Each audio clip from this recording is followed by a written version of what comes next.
Multiplication आने दो, फिर बताएंगे एज वगैरह कब से काउंट होगा, अभी तो बता नहीं पाएंगे। क्लियर? हमारा यहां तक कंप्लीट हो गया है। अब हटा दो इसको यहां से। अब आते हैं नेक्स्ट पॉइंट पे, और वो है आपका स्पेलिंग्स। देखो स्पेलिंग्स में कुछ चीजें ऐसी थी जो कॉमन है कि वर्ब के फॉर्म्स बनाने वक्त स्पेलिंग का क्या होता है। विल नॉट का वोंट होगा बेटा, और शैल नॉट का शांट होगा। बस शैल नॉट का शांट होगा, विल नॉट का वोंट होगा। प्रोनाउंसिएशन पर ध्यान मत दो, ही इज, ही हैज, ठीक है ना। प्रोनाउंसिएशन लगभग सेम पड़ेगा जो आपको ऐसे यूज करते हो, ठीक है, लेकिन उसका खाली शॉर्ट फॉर्म आपको ध्यान देना पड़ेगा। पहले इस पेज को पढ़ो, उसके बाद हम समझाएंगे क्या बोलना चाह रही हूं मैं।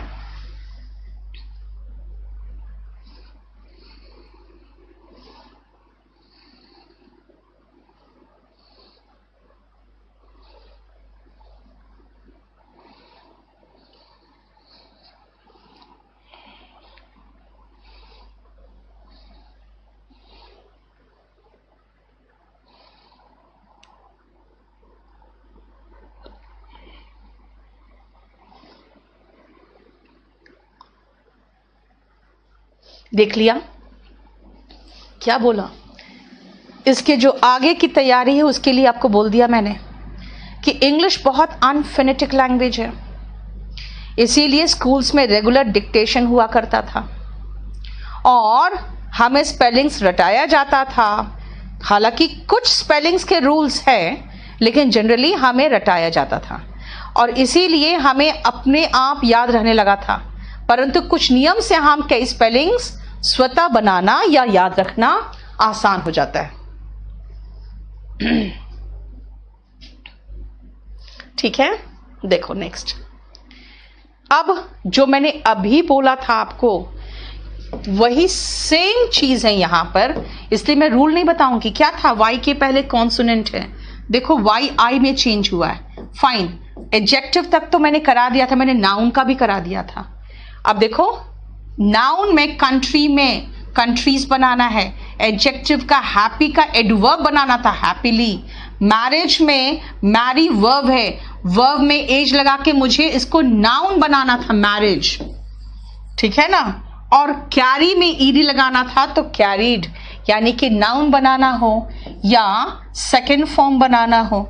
आप खुद देखो क्या हुआ, वाई हटकर अनफोनेटिक का मतलब बेटा ये होता है कि यू लिखा हुआ है तो जरूरी नहीं उसका प्रोनाउंसिएशन यू होगा। अगर लिखा हुआ यू है तो जरूरी नहीं उसका प्रोनाउंसिएशन यू होगा, ये कहा है मैंने, ठीक है।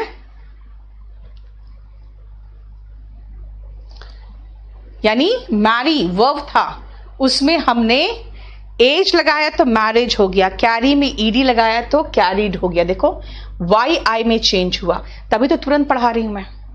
लेकिन वाई के पहले वर्बल है तो कुछ नहीं हुआ, वाई वाई में ही रह गया। देख लो एक्सेप्शंस अभी तो आपको बताया था, यानी कि स्पेलिंग्स का भी नियम था। अब आओ जो मेन प्रॉब्लम जहां है उसको आओ, और वो बहुत अच्छा रूल है, जरा इसको पहले देखो फिर मैं समझा पाऊंगी।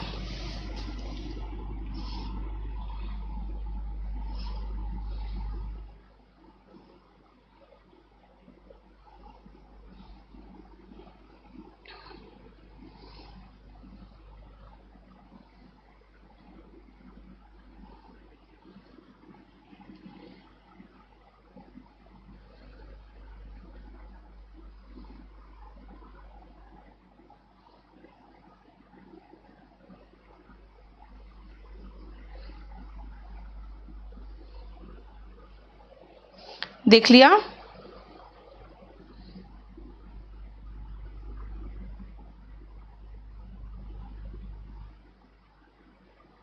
देखो जरा ध्यान से, इस रूल को, बहुत ही फेमस रूल है ये, जिसको कहते हैं आई बिफोर ई एक्सेप्ट सी। इसको कैसे याद रखोगे? आई बिफोर ई एक्सेप्ट सी, मतलब आई बिफोर ई एक्सेप्ट सी। देखो ध्यान से, आई बिफोर ई एक्सेप्ट सी मतलब आई ई के पहले आएगा, लेकिन सी अगर हो गया, ये एक्सेप्ट मतलब एक्सेप्शन है। क्या एक्सेप्शन है भाई? आई ई के पहले आता है, तो अगर सी है तो आई ई नहीं ई आई आएगा। ये तभी तो कहा आई बिफोर ई एक्सेप्ट सी। क्या देखो, आई before E, I before E, I before E, I before E, except C, C E I, C E I, C E I, C E I, I before E, I before E, I before E, except सी, सी ई आई, सी ई आई, सी ई आई। देख रहे हो, सब assignment मिलेगा बेटा, उसका tension मत लो, ये आज ही हम दे देंगे आपको। अब ये जरा बताओ मुझे, ये समझ में आया? ठीक है, अब इसको ध्यान से सुनना। I before E except C if the sound is E. I before E except C if the sound is E.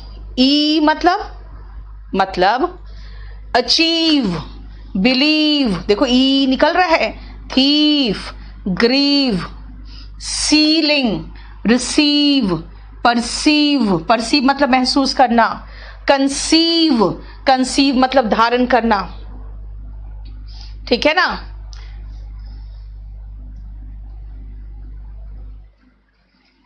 Perceive महसूस करना,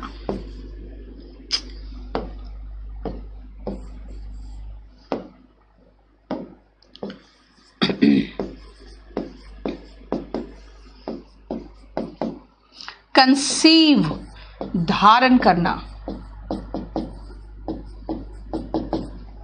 ठीक है, देखो मतलब आई बिफोर ई एक्सेप्ट सी, अगर उसका प्रोनाउंसिएशन निकल रहा है ई, तब प्रोनाउंसिएशन भी ई निकलना चाहिए।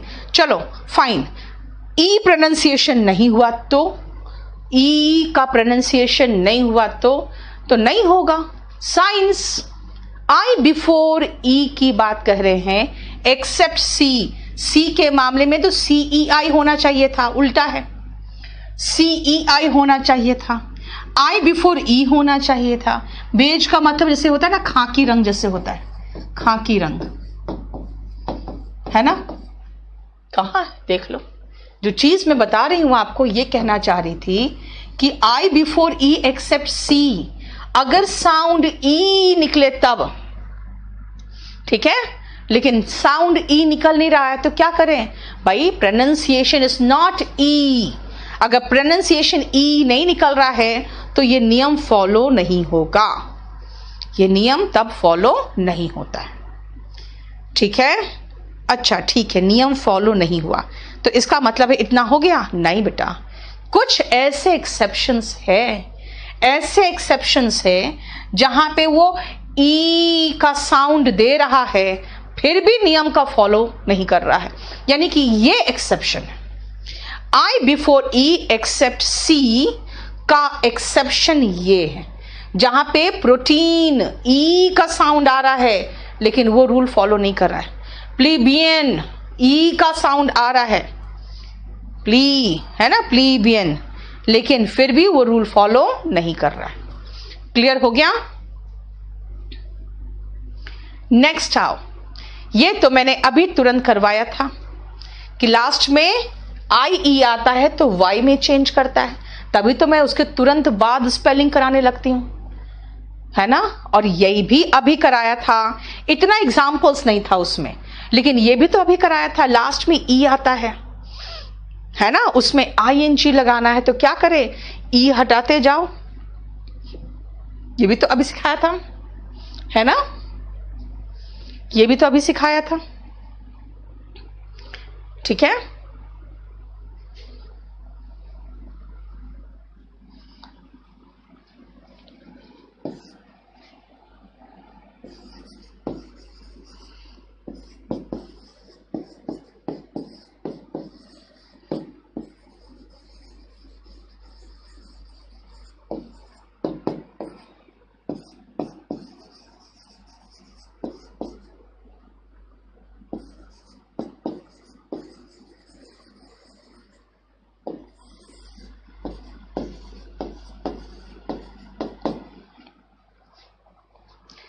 सटल, सबटल मत बोल देना उसको, इट इज सटल। सटल का मतलब होता है जो बहुत ज्यादा नोटिस में नहीं आए, मतलब बाकी सबके साथ मिलजुल जाए, मतलब जैसे रंग वगैरह हो। सटल रंग अगर है ना आपके कलर का, आपके कपड़े का, इसका मतलब ये बहुत ज्यादा नोटिस में आने वाली चीज नहीं है, ठीक है, नोटिस में आने वाली चीज नहीं है। और रोव का मतलब होता है भटकना, इधर उधर घूमना, तो रोविंग इज वॉन्डरिंग हो गया, ठीक है। देखो ध्यान से, सेंसिबल तो होता है समझदार, ठीक है। अब आओ नेक्स्ट, वही तो सेम चीज कह रही हूं मैं। फेम, पोर, सब में लास्ट में ई है, देखो वो हटता गया और वाई, एल वाई, एबल, ओ यू एस लगता गया। वहां मैं वर्ब पढ़ा रही थी तो मैंने सिर्फ वर्ब पर ध्यान दिया, यहां स्पेलिंग्स पढ़ा रही हूं तो मैं पूरा स्पेलिंग्स पे ध्यान दे रही हूं।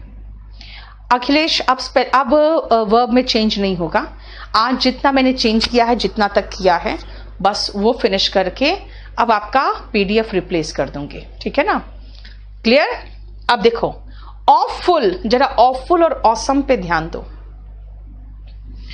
ऑफुल में, ऑफुल है, ऑफुल में देखो, देख रहे हो, और ऑसम में यहां का ई भी रहेगा और एस ओ एम ई भी है, यानी यहां का ई भी गायब है यहां पे, और एफ के बाद डबल एल नहीं, एक एल होता है। जब भी एफ यू डबल एल किसी के साथ चिपक जाता है ना तो एफ यू एल बन जाता है, देख रहे हो। तो नोट करके लिख लेना आप ऑफुल और ऑसम का, ठीक है ना।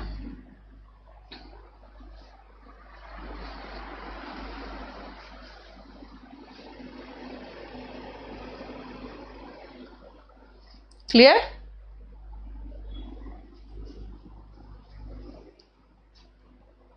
अब आओ, कुछ ऐसे हैं जिसके लास्ट में ई आता है, लेकिन जब स्पेलिंग में कुछ हम सफिक्स लगाते हैं, सफिक्स मतलब जो बाद में लगता है, अगर सफिक्स लगाते हैं तो यहां पे सफिक्स हम ओ यू एस लगा रहे हैं, लेकिन देख रहे हो ग्रेस में ई आई में चेंज हो रहा है। अभी तक तो मैं ये बता रही थी कि ई को रिप्लेस कर देते हैं, हटा देते हैं, लेकिन यहां देखो स्पेशियस, स्पेशियस नहीं कहते, स्पेशियस कहते हैं। तो क्या किया, यहां पे ई को आई में चेंज किया।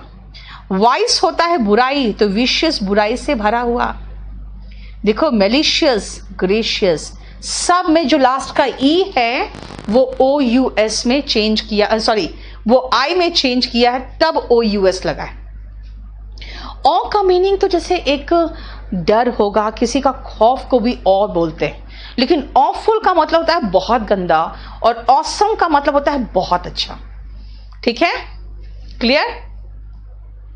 अब आओ, ये रूल तो अभी बताया था, है ना, डबल जी हो जाता है फिर ईडी लगता है, लेकिन उसमें मैंने सिर्फ वर्ब बताया था।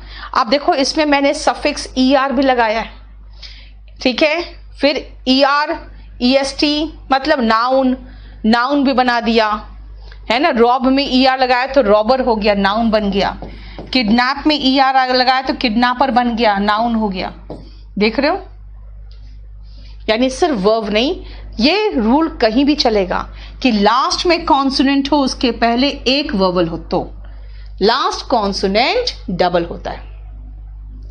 क्यों आप लोग इतना परेशान होते हो यार, ये इतना बड़ा चैप्टर है ना, इसमें आपको वोकैबुलरी दुनिया भर का हो जाएगा। पूरा प्रीवियस से क्वेश्चन पेपर मिक्स कर दिया इसमें मैंने, पीछे देख लेना। लेकिन जानते हो ये नियम तब लगता है, सैडर मतलब दुखी होना, दुखी, सैड, सैडर, सैडेस्ट, दुखी और दुखी, सबसे दुखी। देखो जरा बैग में ईडी लगाए हैं तो डबल हुआ है, पता है क्यों, पता है क्यों, क्योंकि उसके बाद जो सफिक्स आया है ना वो वर्बल से शुरू है। लेकिन जरा देख रहे हो एफ यू एल जो लग रहा है वो क्या है,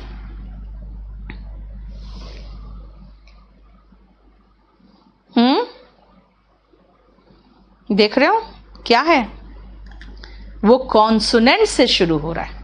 अगर वर्बल से शुरू होगा तब भी डबल होगा, कॉन्सोनेंट से शुरू होगा तो डबल नहीं होगा। देखो क्लियर? सफिक्स जो लगा रहे हो तो जरा हम पीछे चेक कर ले, तो ऐसा है क्या? जरा चेक करें तो बिल्कुल ऐसा है। सारे हमारे देखो वर्बल से शुरू होने वाले, अगर कॉन्सोनेंट से शुरू होने वाले होते तो हमें आईएनजी लगाने की जरूरत नहीं होती। वर्ब खत्म हो चुका, हम लोग शुरू कर चुके हैं कुछ और, अब हम लोग स्पेलिंग्स में हैं। अब देखो नेक्स्ट नियम सुनो ध्यान से। स्किलफुल, हैंडफुल, मुट्ठी भर के हैंडफुल, मुंह भर के माउथ फुल, चम्मच भर के स्पून फुल, और ब्यूटीफुल। ये तो देखो ध्यान से, वाई के पहले कॉन्सोनेंट था तो वाई आई में चेंज कर गया, लेकिन जब भी एफ यू डबल एल किसी के साथ चिपकेगा ना तो एफ यू एल हो जाएगा। हालांकि यूके में स्किलफुल बिल्कुल नियम के अकॉर्डिंग चलता है, लेकिन आप कई बार ये भी देखोगे, क्योंकि ये भी चलता है ना, ये भी चलता है, राइट? हमारा वर्ब खत्म हो चुका। ये दूसरा है आपका असाइनमेंट, देखो इसमें। अब आओ नेक्स्ट, सफिक्स पीछे लगता है, प्रीफिक्स आगे लगता है। जरा इसको देखो, 1 मिनट पहले अपने आप देखो।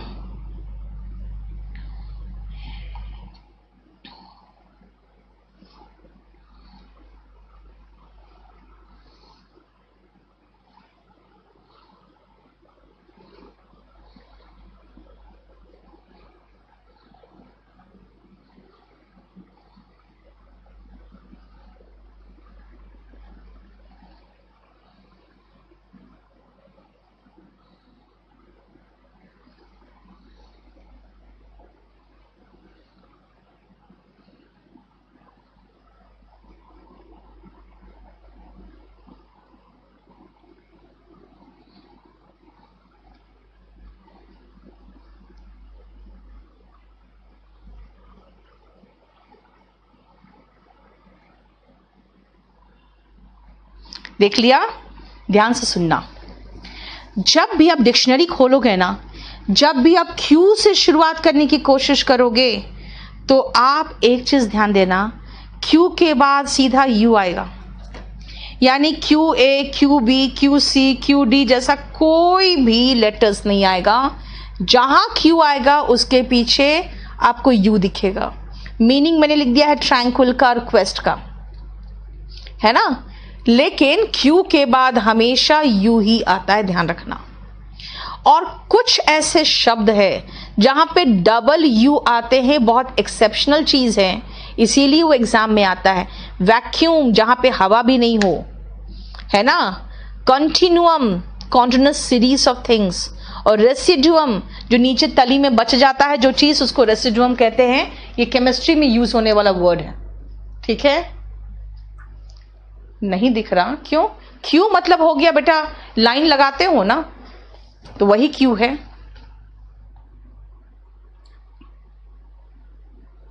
हम ब्रिटिश इंग्लिश यूज करते हैं, हम हमेशा ब्रिटिश इंग्लिश यूज करते हैं।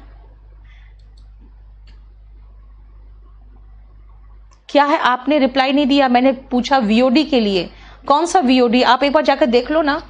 आप अगर वीओडी की बात कर रहे हो तो ये बैच 6 है ना, आपको तो 60 वीओडी मिला होगा फ्री। नहीं मिला है तो आप एक बार मेल कर दो, आ जाएगा।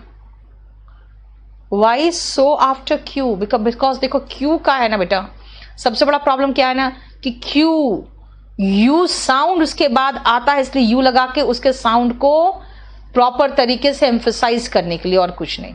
हम हमेशा ब्रिटिश स्पेलिंग प्रेफर करते हैं, ये ध्यान रखना। रूपाली, सबका मैसेज का आंसर कर रही हूं, लेकिन मैं यहां पढ़ाती हूं बेटा, इतना टाइम नहीं मिलता ना सबका देखना।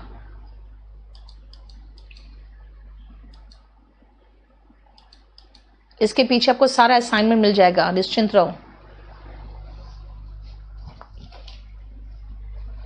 ठीक है। चलो नेक्स्ट आओ, देखो ध्यान से। चलिए 1 सेकेंड के लिए पहले आप देखो। बेटा अमन, कतर वगैरह जिस तरह के कंट्री है ना बेटा, ये आप कंट्री का नाम प्रॉपर नाउन को स्पेलिंग में इस्तेमाल नहीं कर सकते हो, वरना शेक्सपियर तो अपने नाम को 9 बार चेंज किया था, फिर थक के कहता है what is in the name. ठीक है,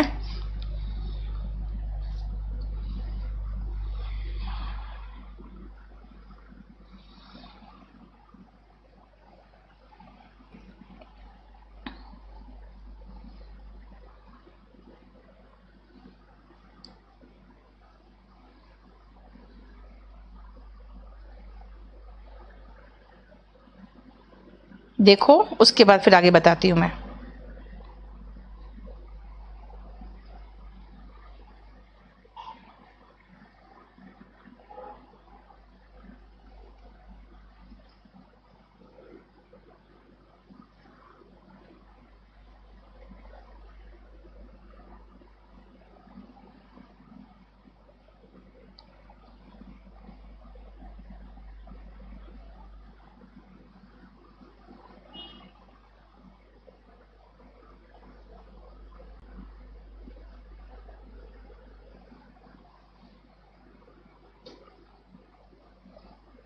हो गया?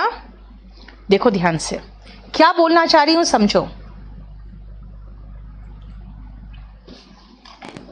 आपको बहुत सारे स्पेलिंग्स में प्रॉब्लम होगा, क्योंकि आपको लगेगा यार इसके नीचे तो एक लाइन आ गया है ना, MS वर्ड में जब मैंने टाइप किया तो लाइन आ रहा है, क्योंकि आप जब MS वर्ड में टाइप करते हो ना, तो वो जो है वो US का है, US का प्रोडक्ट है, वो ये उठा लेता है। उसमें जब ये Z को S करोगे ना तो नीचे रेड लाइन आ जाएगा, अगर फेवर में OUR डालने की कोशिश करोगे तो लाइन आ जाएगा। मिएगर AGRE, यहां तक कि मेरियम वेबस्टर डिक्शनरी की भी बात करूं मैं, उसमें भी ये स्पेलिंग दिया हुआ है, क्योंकि वो भी US का है।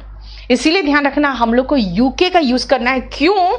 क्योंकि हम ब्रिटिश से ही तो इंग्लिश सीखे हैं, और ब्रिटिश थोड़े से ज्यादा फॉर्मल होते हैं, यानी वो ट्रेडिशन को संभाल के रखते हैं। अमेरिकन्स कहते हैं यार क्या जरूरी है कलर, अब OU लगाने की क्या जरूरत है। फीटस में, फीटस का मतलब बेटा भ्रूण होता है, ठीक है, फीटस का मतलब भ्रूण होता है, यानी कि अनबॉर्न चाइल्ड, भ्रूण। और मेगर मतलब बहुत थोड़ा सा। तो इसमें आपको कहेगा फीटस बोलना है ना यार, तो फी बोलो, FE बोलो। लेकिन अमेरिकन्स ने, ब्रिटिश का कहना है कि हम स्पेलिंग को संभाल के इसलिए रख रहे हैं ताकि आने वाले हमारा जनरेशन जाने कि इसकी ओरिजिनल स्पेलिंग क्या थी।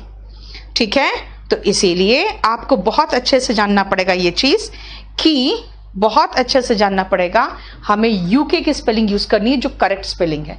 ये तो डिस्टॉर्टेड स्पेलिंग है, ये तो डिस्टॉर्टेड है। चीनी क्या उझल देती हो क्या चाय में? सुबह भी यही हालत था। ठीक है, नेक्स्ट आओ, ध्यान से देखो।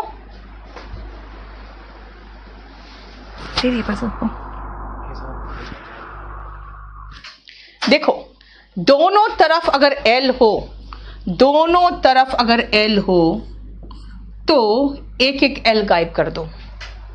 लेकिन UK में देखो विलफुल, फुलफिल, और US में देखो जरा। ठीक है, अब कहोगे मैम कोई नियम ही फॉलो नहीं करता है US? नहीं करता, और उनका चलता है। US हम फॉलो नहीं करते बेटा, लेकिन कुछ जगह पे फॉलो कर लेते हैं। जैसे फुलफिल का स्पेलिंग हम लोग FIL नहीं लिखते हैं, FILL लिखते हैं ज्यादा। अब इंस्टिल और डिस्टिल का स्पेलिंग यही है जो फेमस है, इंस्टिल और डिस्टिल यही फेमस है ज्यादा। ऑल टुगेदर, देखो ऑल टुगेदर में क्या है, ALL का एक L हटा दिया, और अंटिल में एक L हटा दिया, देखो अंटिल का। ठीक है,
इसका मतलब होता है जैसे आपके अच्छे जो हैबिट्स होते हैं आप में इंस्टिल किया जाता है ना, अच्छे हैबिट्स आप में इंस्टिल किए जाते हैं।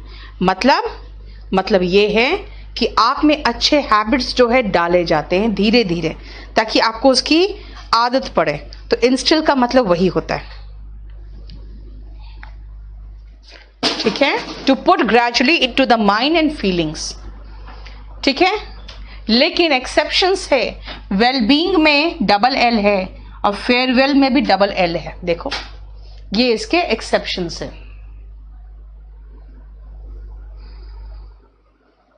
देखो नेक्स्ट आओ, बहुत आसान है ये, तो देख के आप तुरंत कर लोगे आराम से।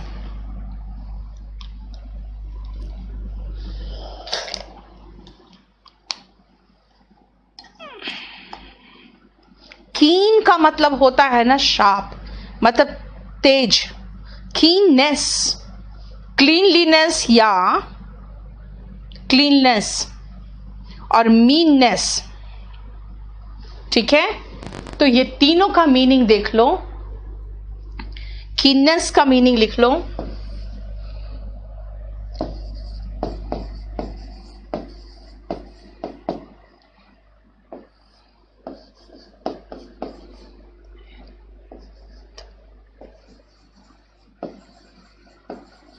ठीक है। उत्सुकता,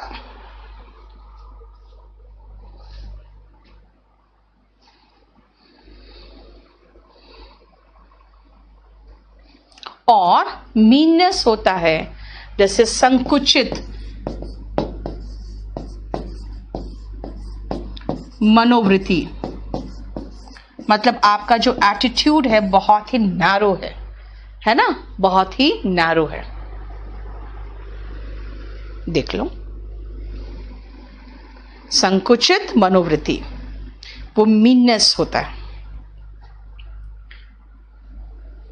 instil is like inculcate, instil का और सिनोनिम चाहिए आपको, इसका सिनोनिम लिख लो इनकलकेट, यानी धीरे धीरे किसी तरह की कोई चीज को दिमाग में, आपके माइंड में, आपकी फीलिंग्स में डालना, ठीक है। जैसे अच्छे हैबिट्स आपको इंस्टिल किया जाता है, your parents instil the habit of brushing teeth, taking bath, है ना, इन यू।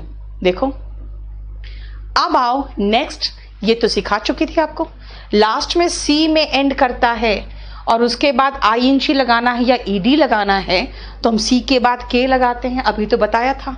इसीलिए कुछ चीजें तो स्पेलिंग और उसमें सेम हो जाती है। अब आओ जो आपका प्रोनाउंसिएशन का प्रॉब्लम है, थोड़ा सा प्रॉब्लम यहाँ पे, मीन मतलब बेटा कंजूस होता है, नीच मनोवृत्ति का होता है, मानसिकता गंदी है।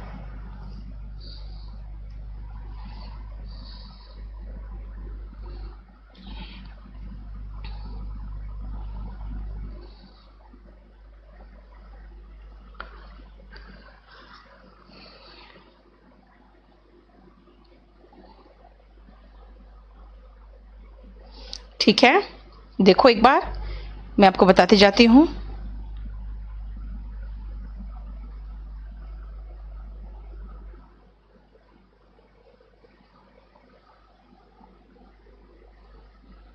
देखो ध्यान से सुनो,